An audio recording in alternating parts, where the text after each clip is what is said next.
Dana, you're known as a expert on design. Can you tell us what design has to do with voting in elections? Practically everything, actually. I mean, we think about voting in elections being a legal, civic process, but a lot of what makes voting in elections go smoothly has to do with design. Ballot design is probably the most important interaction that voters have with their government. It seems pretty simple on its face. It's a form, but forms have to be designed. And there are elements of forms, and especially of ballots, that help voters carry out their intent. If ballots are difficult to read and navigate and understand, all of those things have to do with design, then it's a lot more difficult for them to carry out their decisions. So having clear instructions, that's part of design. Knowing where the contests begin and end, knowing where the instructions are versus the contests, knowing how many votes they actually get in any given contest. Is it vote for one or is it vote for many? And what does it mean when you get to ballot questions or retention questions or things like that? Oddly, navigating a ballot can be amazingly difficult, and lots of people make mistakes. Can you give us some examples of either badly designed ballots and what happened, or well-designed ballots and what happened? Well, the seminal example is the butterfly ballot from Palm Beach County in the presidential election in 2000. It's called that because it was a ballot that was designed for a punch card system, you know, a little card about like this that has boxes perforated in it that are numbered, and you slide that behind a little plastic apparatus that opens a book in which the spine actually has little holes that you press through to make your choice. This ballot is designed so that in the booklet that opens up, the choices are all supposed to be on the left. But in Palm Beach County, the person who designed the ballot realized that she had a lot of constituents, a lot of voters who were older, and it's very common practice to make the type bigger for older people. Anybody in my business would have made the same decision. But this also meant that all the candidates for president flowed over. So now they filled both sides of the page. And this meant that some people made mistakes in who they chose. They were not able to carry out their intent. They picked someone that they hadn't actually wanted to vote for.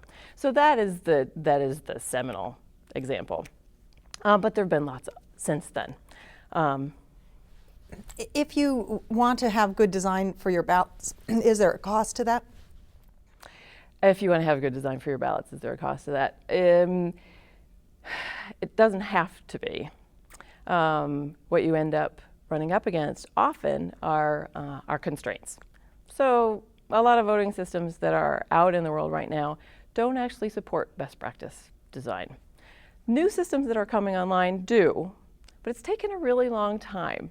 The recommendations for the best practice ballot design came from the Election Assistance Commission in about 2007 in a report called Effective Designs for the Administration of Federal Elections. It's only now in 2013 that systems are coming online that do a good job of supporting that recommended design. This shows you something about the lag in voting system support versus technology support.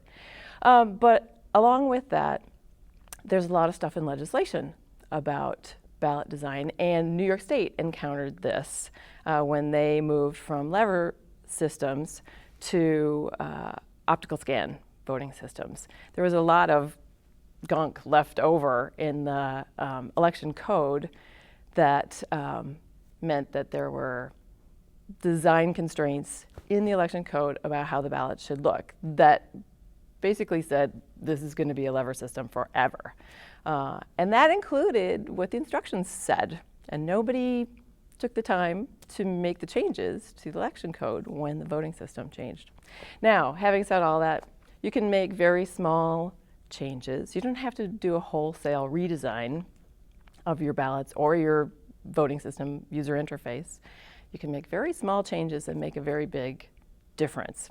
Using shading, making sure that you use one typeface through the whole thing instead of a combination, making sure the typeface is the right size, not too big, not too small.